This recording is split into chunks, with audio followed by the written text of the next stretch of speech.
quick.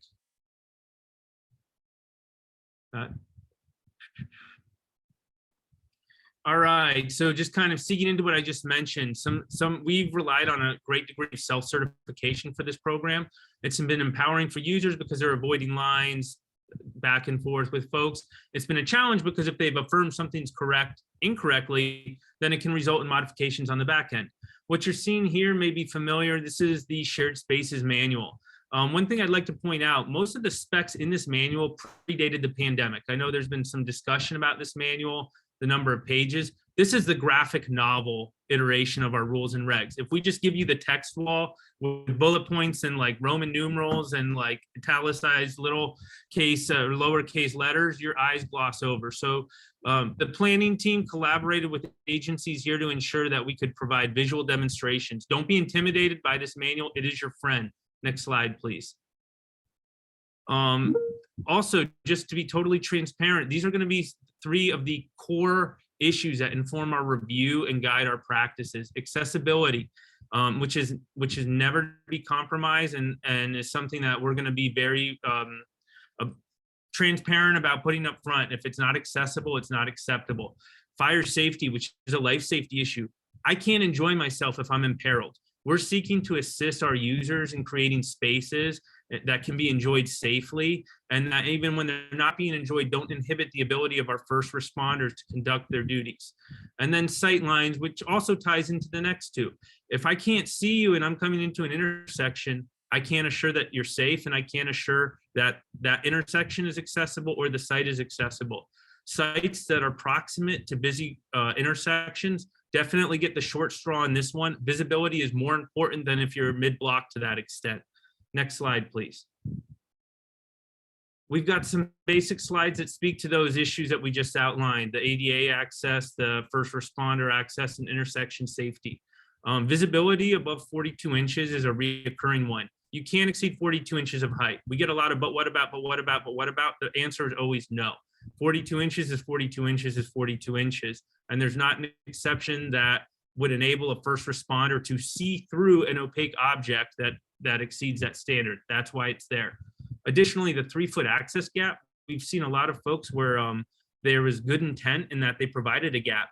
However, if there's a street tree on the sidewalk in front of that gap or another obstruction, it defeats the purpose, which is to allow laddering and ingress and egress for first responders. If you have an expectation that a fireman will save you when your building is on fire, it's imperative you comply with these standards. That goes into street address on display. We want to know where we're responding to. When they're coming down the street, they don't want to have to do a lap past your block while your property is burning. They want to stop and address the precise location quickly. Reflective materials at intersections especially are going to assist with safety and collisions. And then as you'll notice, there's some restrictions on fire, on space heaters. They shouldn't be under roofs. It can create a flammable situation. Setbacks from crosswalks are also demonstrated here. If there are specific questions on those standards, we're happy to answer. Accessibility, our next slide. As you can see, folks need to be able to pass safely and comfortably through streets and sidewalks. Accessibility is a bar none, lowest common denominator for a site. It should be apparent. There shouldn't be a lot of negotiation or discussion as to what makes it accessible. It should be inherently accessible. I know that the 6-foot continuous path for pedestrians is going to be our big one, but there also needs to be accessible seating within the structure as well in our legislated program. Diverters are very important. We see a lot of things that are placed on the sidewalk without diverters. And the thing is that this is usually a pretty easy fix. The reason diverters need to be there if someone has a site issue, they have a cane that's assisting them. If they don't know that they're coming upon a dining area, it's not going to be a good experience for your diner or for our pedestrian that we're seeking to protect. Next slide, please. And we've just got a few examples here, just to show visibility, the 6-foot clearance, especially if we get into the minutia of someone pulling out their chair. That's another reason why sometimes we need a little bit of space when it's tight. Again, 6-foot clearance, continuous path of travel. Here we've got a continuous path of travel. I do see a lack of diverters, but that's an easy fix. And folks can get through here. So that is accessible to that extent. And a platform is certainly not required to make an accessible space. The sidewalk should be inherently accessible. If fortune smiles upon you and you have sidewalk width proximate to your business that allows you to set up on it, take advantage of it and build upon a pre-existing infrastructure. Prior to the pandemic, we had about 450 some businesses that we permitted for sidewalk seating. That's obviously grown more popular, but it's something that we look forward to assisting you with and that we've done forever. Next slide, please. And for this is just an example of the platform that's even with the sidewalk and therefore promotes accessibility. For the pandemic program, we were allowing ADA facilities on the sidewalk. However, if this is a configuration that you're running now, i.e. I have a parklet and then I have accessible seating supplementing it, maintain a mindfulness that this will not be acceptable next year and that you will need to make changes to your structure so that ADA seating is placed within it. Next slide, please. Okay, that 30-foot gap. So as you can see, we've also seen examples where folks put the 3-foot gap and then above it, kind of like the structure height, they put a crossbar. So a ladder could never go through it. So again, the intent was there, but the functionality was lacking to that extent. And they're going to request a 3-foot gap every 20 feet. This is intuitive in so much as that each 20 feet represents a parking spot. There typically would be space between cars to get that ladder in. They're asking the same of these structures. Next slide, please. And, oh, well, you saw them sneaking in there. That's why they need it. Help them out. All right, next slide, please.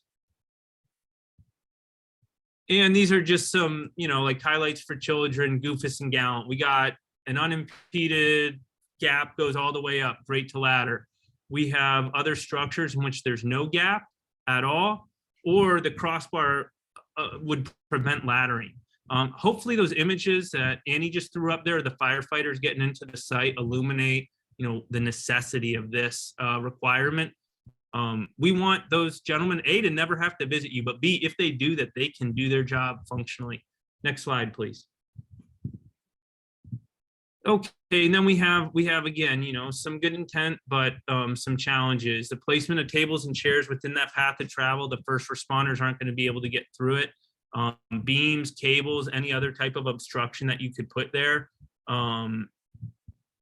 unacceptable, or it doesn't meet the intent. And again, the intent is that our first responders are able to save you. Next slide, please. Electrical cables. I know that there's been some questions and concerns about this. This is outdoor dining. It's not meant to be an indoor structure outside. Things that can be unplugged easily are good, because if they are an obstruction, fire truck rolls out, someone grabs a cord, yanks it, it's done. If we can't grab a cord, yank it, and get through, chances are it's probably not acceptable. If you're hardwiring or tapping into the building, you're inviting another challenge in so much as once you're altering private property, it can potentially trigger a DBI permit request, et cetera. So by doing this in a more temporary, i.e. easy to unplug fashion, you're gonna make it easier on yourself. And yeah, put on the windbreaker, not the suit of armor to that extent. It'll be easier to get in and out of for us. Next slide, please. Okay, so airflow access was kind of a topic that was a little bit more geared in our emergency orders, and there were specs in that. It's less a point of fixation, but it's also kind of moot, because if you can't build above 42 inches, you're not going to be restricting airflow to that extent. One thing that you'll notice that's good about this parklet, it's built within the envelope of the parking space. You can see very clearly the delineation of the paint. We've had folks that have built up to and above that parking space, and we don't have clearance. It's not admissible or acceptable. Next slide, please. And then this goes back to the sight lines above 42 inches. We've had a lot of questions and a lot of but what abouts on this one. This is why there is no but what about. Our first responders need to be able to conduct their duties. And if we have opaque objects above 42 inches, or objects for that matter that inhibit sight lines, it prevents them from conducting life safety exercises, which is unacceptable. Next slide, please. So this is just an example of a non-compliant structure. You can see the 3-foot gap. It doesn't go all the way up to the sky. And then the visibility with those plantings looks beautiful aesthetically, but functionally for our first responders, it's going to provide them with a challenge. Next slide, please.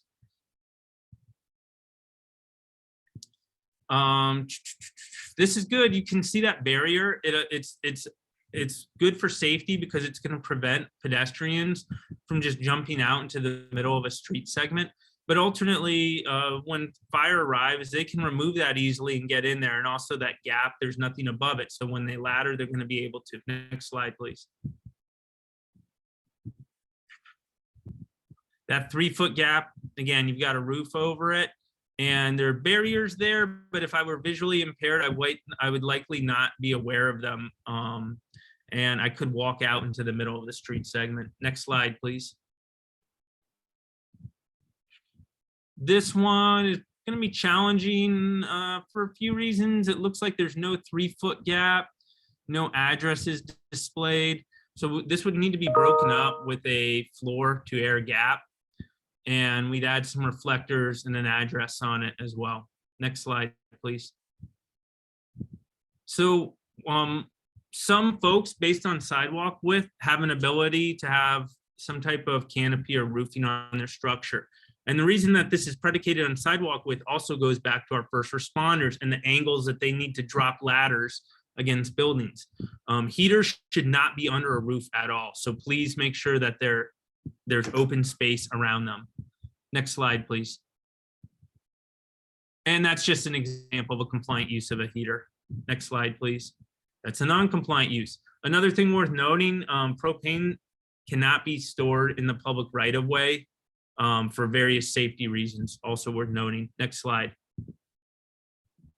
Sightlines and airflow. Again, airflow, sure, it's a great safety point, but a point of de-emphasis. But as you can see here, the issue is there's no visibility through this structure. If that building was on fire, we would have no way. And then additionally, as environmental safety, having that sight line can help ensure, activity, engagement in the public right-of-way, and that it does not become a pinch point or a visual obstruction that invites other challenges. Next slide, please.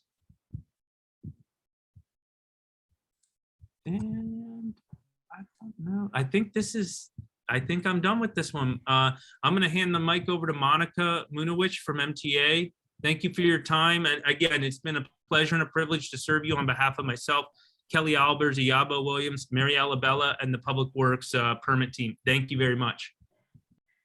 Great, hard act to follow. Thank you so much, Gregory. I'm Monica Munowich with the San Francisco Municipal Transportation Agency. I'll run us through the last 10 or so slides and wrap us up here, give us enough time for questions. But want to open up with a really appropriate slide for our department, which is SFMTA and our permit review team.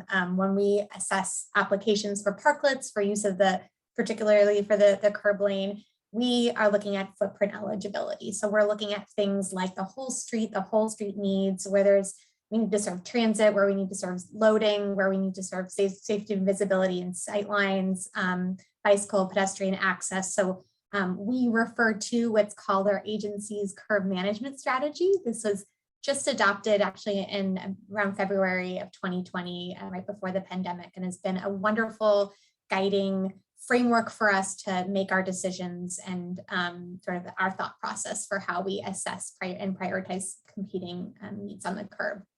Next slide, please. So to get a little bit more in detail what that looks like, obviously neighborhood commercial corridors have a lot of competing needs.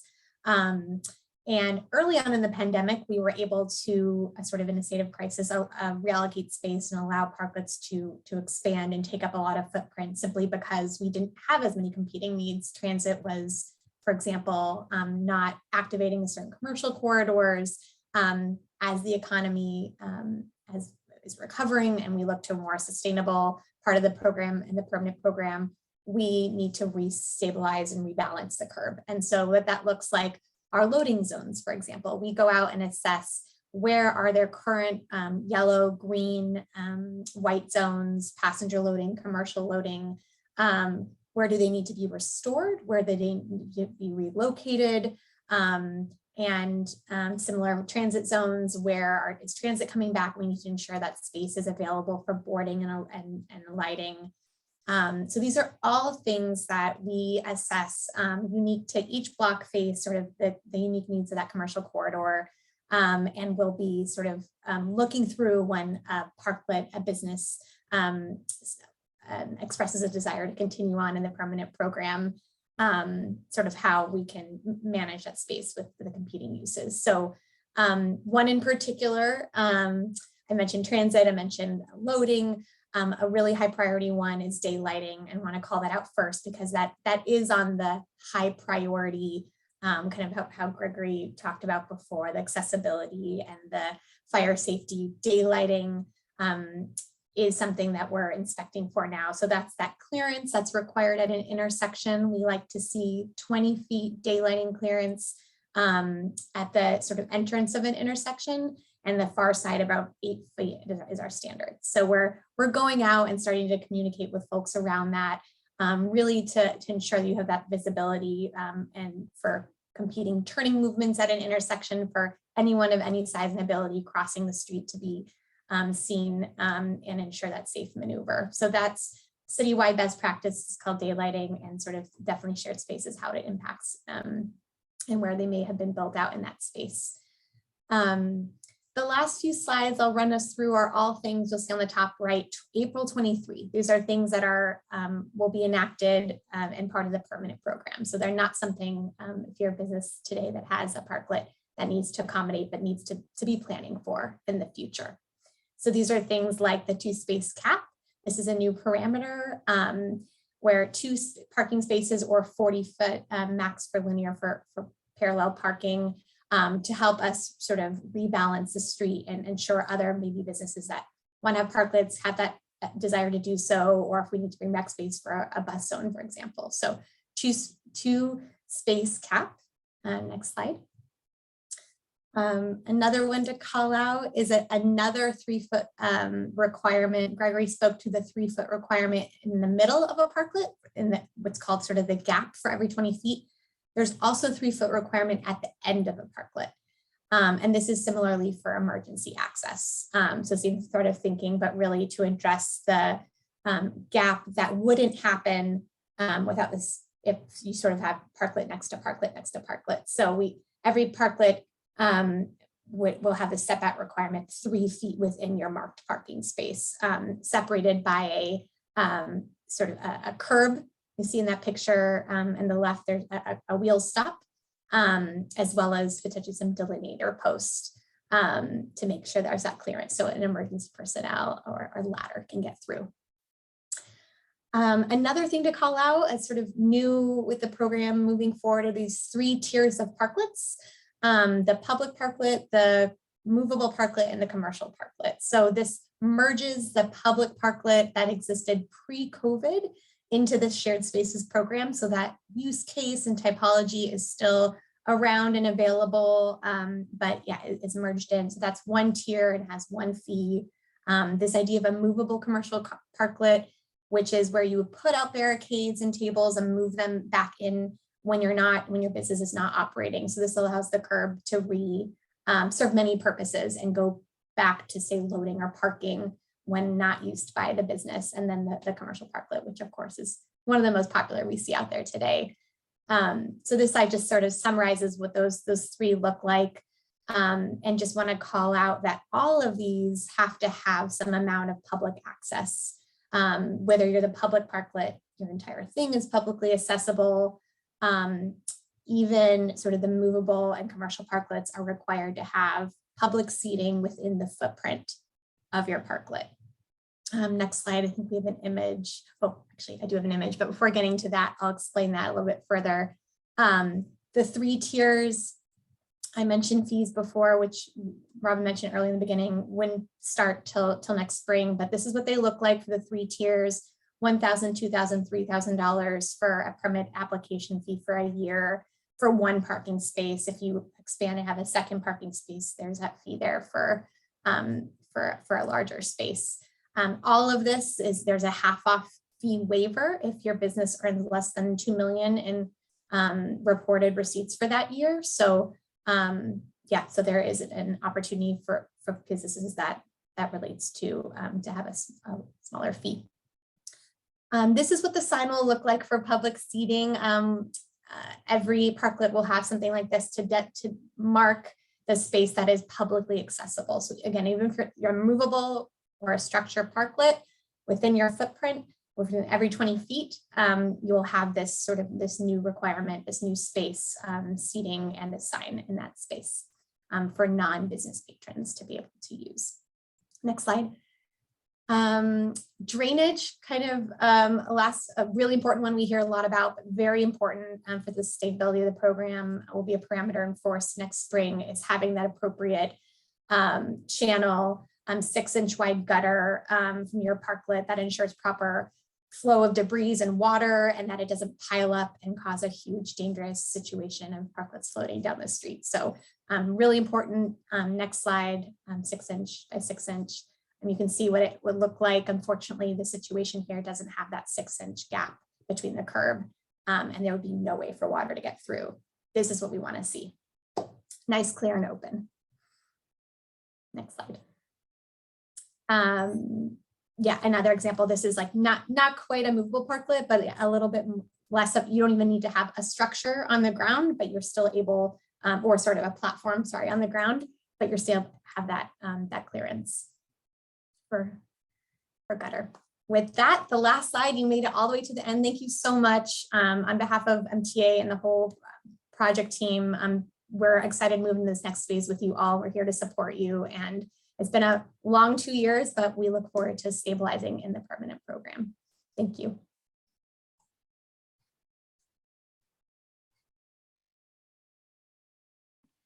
Wonderful. Thank you so much, Gregory, Monica, Lieutenant Sai, Annie, and Matthew, and the rest of the team for providing information today. We can spend the remainder of our scheduled time. We've got about 18 minutes, let's call it 15 minutes, to take any additional questions. There have been questions streaming into the Q&A. Thank you everyone for putting some really important questions in there. I've tried to, me and the team have tried to respond in text. So hopefully you folks are seeing those responses. And yeah, we'll take the next couple of minutes to verbally answer some of the other ones that are coming in. So I see a question from this Victor Escobedo asking about receipts for that year for that particular location. I believe that Victor is asking about the half fee waiver that Monica talked about. How will we know whether or not the city should be charging you the half fee waiver or the full fee? This is an automated verification. When you apply for your permit, we will be checking with the Treasurer Tax Collector's office.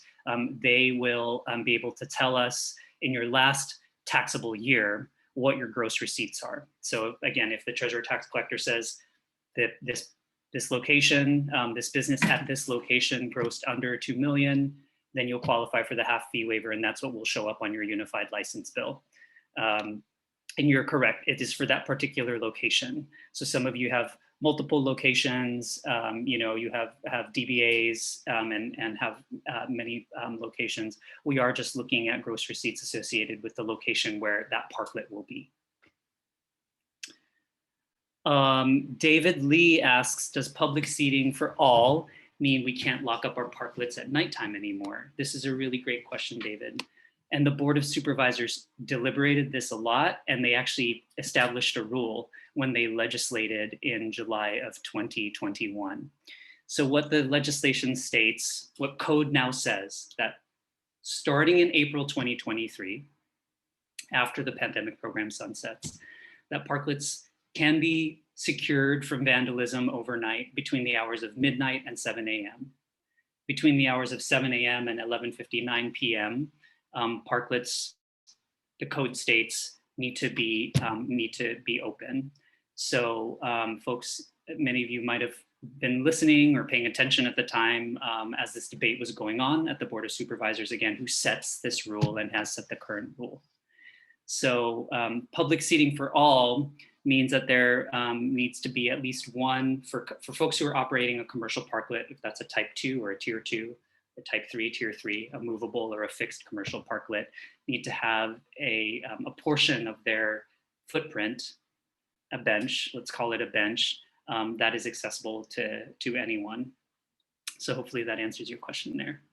And then we've got a next question from Cal Callahan in Soma West, and I might pass this over to Monica Munowich, who oversees all of the roadway closure activities associated with shared spaces. Sure, yeah. Looking at the questions, so could, speaking to the weekly or monthly street closures process. So pre-COVID, it sounds like you're familiar there, we have the Interdepartmental Street Committee of Traffic and Transportation, ISCOT, that permits things like special events and farmers markets. So that is the body that will be permitting shared spaces roadway closures, as well as obviously still continuing all types of street closures for the city of San Francisco. So if you are a recurring street closure, so that's sort of how you differentiate how you're a shared space. If you're weekly, for example, you would apply through shared spaces portal and ultimately get permitted on the backside through ISCOT, if you're familiar with that, and be have that fee structure apply to your permit. Great. So I think that hopefully Patrick Connolly, that also my response to David Lee also responds to the question that you had about access. And Patrick brings up a very important consideration, and his second question is how can you protect space from vandalism? Of course, taking on a parklet is a very, very big responsibility, and it is it's a big liability as well. And so that's part of the risk of creating a parklet on your street in your neighborhood. Some neighborhoods have more issues than others, and so it also just depends on where you're located in the city and what the kind of dynamic is on the street at this time in your part of the city, in your neighborhood. So again, the Board of Supervisors did create a provision, a rule that would allow parklet sponsors to secure their parklets overnight, but only between the hours of midnight and 7. So that is what me and Greg and Monica, Dennis and Mike that's the rule that we have to enforce. And that again is set by the Board of Supervisors. Let's see, both Maurice and Lee ask about 42 inches in height. So I might pass this over to Gregory. Folks, I think, are concerned about wind and so forth. Greg, do you want to take a crack at Maurice and Lee's questions about what happens over 42 inches? 42 inches is an absolute 42 inches measured from the outside. Measured from the outside because remember the intent, your firefighter is going to be standing in the outside. He's not going to grow any taller because the wind is blowing. So we can't alter that design standard to that extent. Fire has allowed for transparent sheathing like plexiglass. But the challenge with that is if you're in an area like Robin mentioned, where you may be subject to vandalism and that gets graffitied over, it's not compliant to that extent. And it defeats the whole purpose because now your firefighter can't see through. The 42-inch standard is required along the perimeter, all of it, because that was another question if it's just the front. And part of it is because you're going to have parklets where they may have more than one parking space allocated to them, depending on, their situational occupancy. But let me be very clear, 42 inches is 42 inches is 42 inches. We're not going to have lifts on site for these firefighters to put in their boots. They're not going to grow taller if the wind's blowing. We are empathetic to your disposition in that the challenge that you're going to have to work through. And part of that will have to be a part of your consideration as you undertake participation in our permanent program. That's all. Hopefully I spoke to that. Thank you, Gregory. Let's see, there's another question from an anonymous attendee that concerns electrification. May we bury electric under the sidewalk? Will DBI issue a permit for this?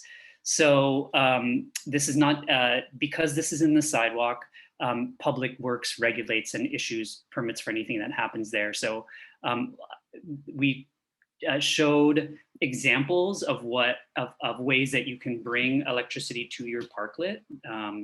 And there is a safe way to do this that the fire department has approved of, and that ADA, our ADA community and advocates also approve of. But I'll let Gregory take the rest of this question. Yeah, there's no provision that would allow for you to bury that. And then furthermore, I'm gonna just kind of piggyback that. One of the design methods that we've been really encouraging folks to utilize is modularity in their structures. If there's a construction conflict or the city needs to access utilities, permittees, as one of their permit terms and conditions, are required to facilitate that access. When you start digging up the sidewalk and installing things, the modularity of that structure is totally lost. And it puts us in a different disposition where if we have to conduct utility work or something like that, we're not just contending with your quasi-temporary structure. Now we have a live electricity under the public right-of-way.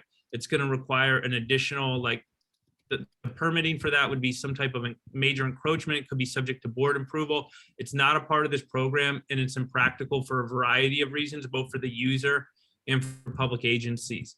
I think if you can focus on like I said, if you can come out easily and kind of shift your thinking towards that, it's going to be a lot more fruitful, and hopefully you'll find something that meets your needs and does not run afoul of our standards to that extent.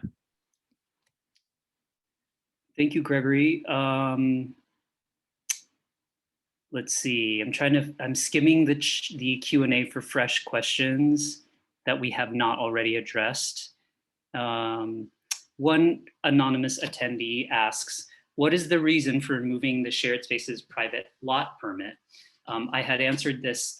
This question was also posed a little bit earlier during the presentation, and I answered it in a text, in the Q&A text, but we can take this opportunity to address it here too. The Board of Supervisors established a sunset date or an expiration date for the pandemic shared spaces program. As we've stated before, that it ends in March 2023. And this includes the shared spaces private lot permits. There is already a mechanism, there is a type of permit that can replace this, that you can apply for or use, or it's actually a land use authorization. So if you are currently operating a shared space on a private lot, let's say it's a rear yard, or maybe it's a vacant lot, it's a pre-development site, or it's a parking lot portion of your site, you can apply either for a temporary use authorization or a conditional use authorization with the Department of Planning. Before, Matthew, please correct me if I'm wrong, but I think before the end of September, we will be emailing everyone who has a private lot shared space with some instructions for whether or not you're likely to need a temporary use authorization or conditional use authorization. That email will be specific to you and your site, and will also, contain some information and some next steps about what to do. So I will, Matthew, if you maybe have a moment to respond with a little bit more detail in the Q&A via text, I think that could be helpful. Matthew Thompson is who is overseeing all of the permits for private lots, and will be helping to oversee the transition of everyone to a conditional use authorization or a temporary use authorization in private lots. Let's see. Another anonymous attendee asks, does the midnight to 7 a.m. requirement for parklet security apply to private businesses as well? It applies to everyone. So it doesn't matter whether you are a commercial parklet or a tier 2 or tier 3 parklet, a commercial parklet, or a tier 1 public parklet. You have the opportunity, you have the option to close this site between midnight and 7. It's not a requirement that everyone close their site from midnight to 7. It's just an option if you feel that you as an operator need to do so or would like to do so. Again, there are some, it just depends on where you are in the city, where you are on the street. Some folks might feel like they don't really need to do this based on where they're located in the city and the dynamics in their neighborhood. Others of you we know might want to opt to do that between 7 a.m., between midnight and 7 a.m. Okay, let's see. Monica, there's a question here from Jessica Jensen about a parklet on the Page Slow Street. Do you want to take that one? It was submitted at 2:54. Yeah, I'm reading it. Yeah, it might be more of a public works question, but I can attempt to answer if I understand correctly. Sounds like you're looking to partner with a convenience store to build a parklet in front of the business. So you're asking about the required permission documents, if a business license and our liability insurance is sufficient. I believe so, but Public Works, you check for that. Is there anything that's different for a community group? I think what might be helpful in this instance is probably having some documentation from the business that they're offering consent. It's implicit when you present a business license and liability insurance. I'd be like, how'd you get this from my business, without me knowing? But I think that we have, if we have a letter asserting consent that you have permission to occupy, that would be adequate. But we can follow up. That seems like a unique proposition in so much as like the bulk of folks on this call probably aren't dealing with that. So I'd be happy to afford you more time and consideration in the matter offline. Thank you, Gregory. Let's see, we just doing a time check for everyone. We've got about 4 minutes left. So I think we'll be able to take maybe 1 or 2 more questions, and then Annie can close us off with some next steps, just what we're gonna be doing after this session. So I see Robin, if I might, there are a couple of callers who are using the dial-in function who don't have access to the Q&A, and I just wanted to call those out and see if they wanted to verbally ask their questions. Thank you.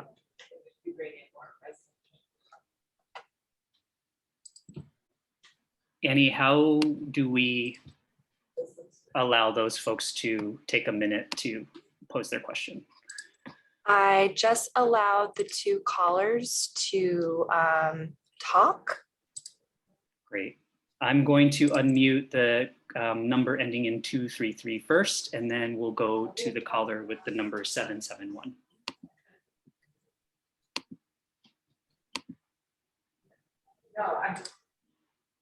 Or Annie, I think you may need to, as the meeting organizer, unmute 2223, or rather 233.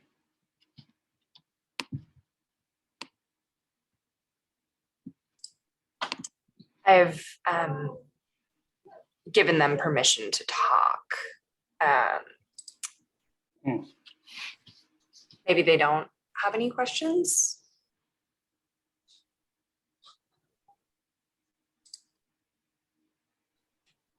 Okay. It's also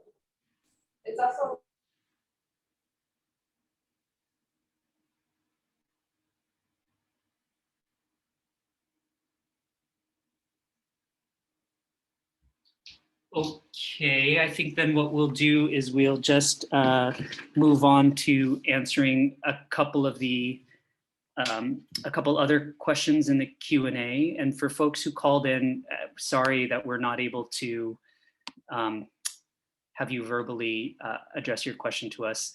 You can email us. Anyone on this call can email us at shared.spaces@sfgov.org. That's shared.spaces@sfgov.org, and we can answer your question that way. So sorry that the phone tech didn't work out. Let's see, I have a couple questions, maybe just looking at time, one more from an anonymous attendee. We're adjacent to a handicap space. The handicap space is adjacent to the intersection, so I'm assuming this is a blue curb. The blue curb extends 22 feet from the intersection. Does that mean that our parklet needs to have a 3-foot setback from the handicap space or the blue space? The answer is yes. And the reason that we have that 3-foot setback from adjacent parking spaces, whether they're a blue space, a yellow space, or just a regular metered parking space, is part of the reason is because it helps provide clearance for cars to maneuver in and out of that space. We have lots of parklets that are built right up against the edge of the marked parking stall, which does create, a collision hazard. A setback from the end of a marked parking space was always a requirement for parklets before the pandemic. During the pandemic, we relaxed the rules, but I think as we've seen more and more parklets on the streets, that has compounded the opportunity for collision. And so the city is reinstituting that setback requirement, which is now 3 feet from the end of a marked parking space. It used to be 4 before the pandemic. Now it's just 3. So thank you everyone for tuning in. We are at time. I think we've been able to answer the vast majority of questions. I will turn it over to Annie Alon, who can just update on sort of next steps with this recording, where the PDF will be posted and so forth, and how we can answer outstanding questions. Thank you so much, Robin. If your question wasn't answered, please feel free to reach out, sharedspaces@sfgov.org. That's in the chat. Also, the recording will be posted in the next few days on our website, as well as a PDF of the presentation. You can see that under our webinars page. Thank you very much, everyone. Thank you, everyone. Have a great week and be safe.